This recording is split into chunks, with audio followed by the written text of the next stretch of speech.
Olá, turma, tudo bem? Na aula de hoje falaremos um pouco sobre fisiologia vegetal.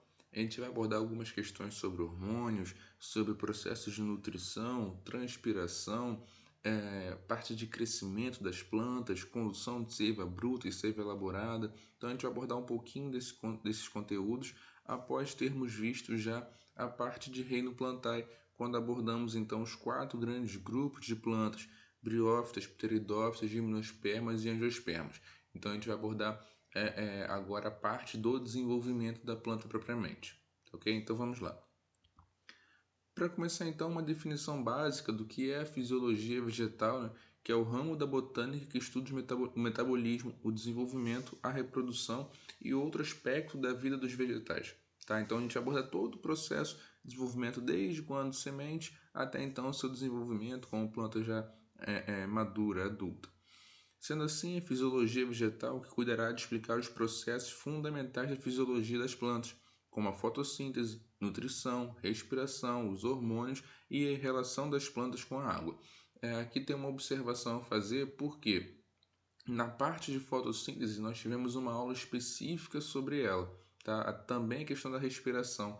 Tivemos aulas específicas sobre esses conteúdos. Então, caso tenha alguma dúvida, volta lá nos vídeos, procura o vídeo que a gente que tem lá a explicação, uma aula melhor detalhada sobre esses dois conteúdos. Tá? Então, hoje a gente vai abordar a questão de nutrição, transpiração. Desculpa, hoje vai abordar a parte de transpiração, hormônios e também a relação da planta com a água, tá? A questão de condução de seiva bruta e seiva elaborada. Começando então a questão da transpiração, a planta, como todo ser vivo, ela vem a transpirar, ela vem a liberar água no meio ambiente. E uma coisa interessante que acontece é que as plantas da Amazônia, as árvores da Amazônia, são responsáveis por grande parte da chuva que cai aqui na região centro-oeste, sudeste e sul, através de um processo que a gente chama de evapotranspiração, que é quando a transpiração das plantas evaporam e através de um mecanismo que chamamos de rios voadores, elas descem aqui para a região, trazendo então essa chuva, essa grande quantidade de umidade e muita chuva para cá, tá? Então por isso o grande problema do desmatamento daquela região. Então vamos lá. A transpiração vegetal corresponde ao processo de dispersão de água da forma de vapor cedida ao meio ambiente mediante um sentido unidirecional, ou seja, a ascensão hídrica desde a região radicular em direção às folhas e desce para a atmosfera. A gente vai ver como que funciona esse processo, tá? Uma coisa que a gente tem que entender: a transpiração das plantas ocorre nas folhas, tá? Então a folha é a superfície na qual a planta vem a perder água e por uma estrutura específica que chamamos de estômatos. Tá? Então, através do estômato, a planta vai perder água. Vai também ocorrer a troca gasosa nessa região. A questão de gás carbônico e oxigênio também ocorre por ali pelos estômatos. A transpiração estomática ela vai ocorrer em duas etapas. Primeiro vai ocorrer a evaporação da água que está presente na superfície da parede celular e depois o vapor de água vai se difundir para a atmosfera. Então são duas etapas que ocorrem na transpiração. Alguns fatores vão influenciar a quantidade de água que a planta vem a eliminar. Temperatura, umidade e correntes de ar influenciam diretamente na transpiração. Uma maior temperatura vai influenciar uma maior transpiração. A questão da umidade também influencia a questão da transpiração, assim também como o vento.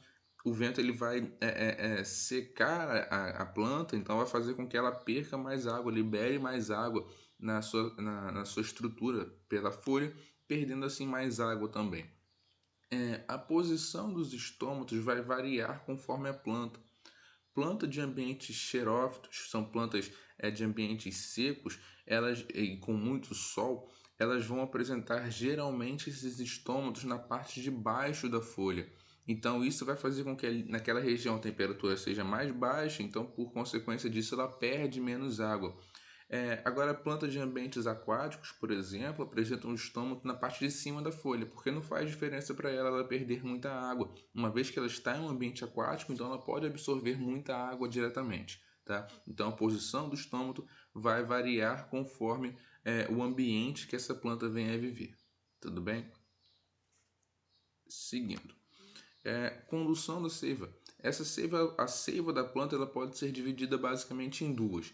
Temos a seiva bruta e a seiva elaborada. Tá? Então, essa seiva bruta a gente chama de xilema, o vaso condutor de seiva bruta a gente chama de xilema e o vaso condutor de seiva elaborada a gente chama de floema. Tá? Basicamente, o xilema ele conduz a seiva de baixo para cima e o floema ele vai conduzir a seiva de cima para baixo, a partir das folhas em direção à raiz. Tá? Então temos aqui o xilema, a função é conduzir a seiva bruta. Essa seiva bruta é formada por água e sais minerais, tá? Que são absorvidos diretamente pela raiz. Já o floema ele vai conduzir a seiva elaborada, que são compostos orgânicos, que são produzidos a partir da fotossíntese. Tá? Então mistura lá água e açúcar, então realiza esse processo de condução da folha em direção à raiz. Alguns tipos celulares são encontrados nesses vasos condutores. Então temos nos vasos condutores do xilema os traqueídeos e os elementos de vaso, enquanto no floema são células crivadas e elementos de tubo crivado. Tá? Então é só uma observação, algo específico para ser falado com vocês. Dificilmente a gente vai abordar, cobrar algo mais específico assim. Crescimento primário do xilema e do floema. O do xilema apresenta crescimento primário, se originando no procâmbio, pode ser de dois tipos, protoxilema e metaxilema, e o floema primário se origina do procâmbio também, pode ser de dois tipos, protofloema e metafloema. Também é algo mais específico, só por questão de complemento mesmo. E o crescimento secundário se forma a partir do câmbio vascular e o floema também a partir do câmbio vascular. Tá? O que vocês precisam saber dessa tabelinha? Principalmente só essa daqui, o início, a função. Um vai conduzir a seiva bruta e o outro conduz a seiva elaborada. Dificilmente a gente vai perguntar alguma coisa além disso, a menos que seja algo mais específico, um concurso mais específico que vocês venham a fazer. Mas caso seja preciso, a gente aprofunda isso depois. Tudo bem? Mas então, o xilema ele vai conduzir a seiva bruta a partir da raiz em direção às folhas, então de baixo para cima, e o floema conduz a seiva elaborada das folhas em direção à raiz, transportando então por toda a planta, levando água e nutrientes. Tudo bem? Agora a parte de hormônios vegetais. Esses hormônios vegetais são, assim como nos seres humanos, são substâncias que têm uma função específica, que atuam direcionando para algo e nesse local onde ela vai atuar, ela vai realizar uma função específica, seja crescimento, amadurecimento, quebra da dormência. Então ela vai ter uma função específica na planta. Tá? Então o primeiro hormônio são as auxinas, tem uma função de alongar e expandir as células da planta, então está relacionado ao crescimento, seja um crescimento vertical das raízes e também dos caules. São produzidas principalmente nas extremidades da planta e nos meristemas das folhas jovens de frutos e sementes. Tá? Meristema é um local com células capazes de se dividir facilmente. Como que vai acontecer?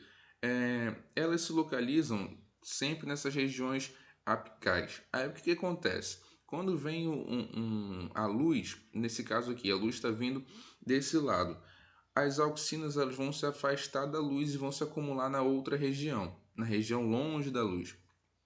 À medida que vai ocorrendo o acúmulo nessa região,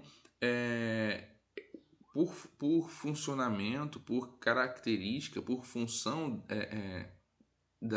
desse hormônio, ele vai acabar promovendo o crescimento das células do lado oposto, no caso onde elas acumularam. Então, à medida que ele vai se acumulando e vai promovendo o crescimento desse lado de cá, do lado oposto à luz, vai ocorrendo o crescimento desse lado aqui. Então a planta vai acabando se curvando, a planta crescendo em direção à luz e vai se curvando, tá? Então temos aqui a direção da luz, as auxinas fogem, se afastam da luz, se acumulam do outro lado e então vai crescendo desse lado de cá, sempre em direção à luz, tá? Por isso que você plantar um feijão numa caixa de sapatos, tiver uma passagemzinha de luz, depois de um tempo vai sair o ramo do feijão vai sair pelaquela passagem de luz, porque a planta cresce sempre em direção à luz, tá? Então, as auxinas têm essa função, crescimento da planta em direção à luz. O outro hormônio vegetal temos a giberelina. São responsáveis por controlar diversos aspectos do crescimento e desenvolvimento das plantas, como alongamento do caule, germinação de sementes e crescimento de raízes e frutos. Tá? Então temos aqui duas fotos mostrando uma planta sem a giberelina, no caso a uva sem a giberelina e a uva com a giberelina. Olha a diferença de tamanho em função desse hormônio que, quando produzido, promove então o acúmulo de substâncias nas frutas. Tá? Então, giberelina relacionado ao crescimento de frutas e raízes também. As citocininas têm como principal função o crescimento das gemas laterais. São encontradas em maior quantidade em locais com maior proliferação celular, principalmente nas sementes e na germinação dos frutos. Tá? Então, essas terminações, gemas laterais, gemas apicais, células meristemáticas, voltem lá na aula de reino plantae, que tem lá essa questão das gemas das plantas. Então tem lá gemas laterais, locais de formação de ramos, gemas apicais de crescimento aéreo, células meristemáticas relacionadas também ao crescimento. Tá? Então volta lá qualquer coisa para poder tirar uma dúvida maior. Então as citocininas relacionadas à germinação das sementes. Etileno é o único hormônio vegetal gasoso. Sua principal ação é inibir o amadurecimento dos frutos, induzir o amadurecimento dos frutos. Então, o etileno ele vai atuar principalmente em locais de lesão, de risco. Então, acontece bastante se você quer amadurecer um mamão, por exemplo. Se você quer amadurecer um mamão, você dá um cortezinho superficial na casca do mamão, alguns cortes, e ele vai amadurecer mais rápido, porque o estresse promovido naquela região vai fazer liberar o etileno e assim então vai amadurecer mais rápido. Banana, então por que a banana sempre fica com esses amassadinhos e quando ela começa a ficar com esse amassadinho, depois ela amadurece mais rápido, justamente por causa desse estresse produzido, tá? Então, esses são os hormônios que a gente ia abordar na aula de hoje, tá? Qualquer dúvida, sinaliza para mim que eu respondo para vocês. Foi uma aula bem básica, bem rápida, para falar sobre um processo de fisiologia vegetal, tá ok? Então, galerinha, é isso. Tchau, tchau. Qualquer coisa, sinaliza para mim. Até!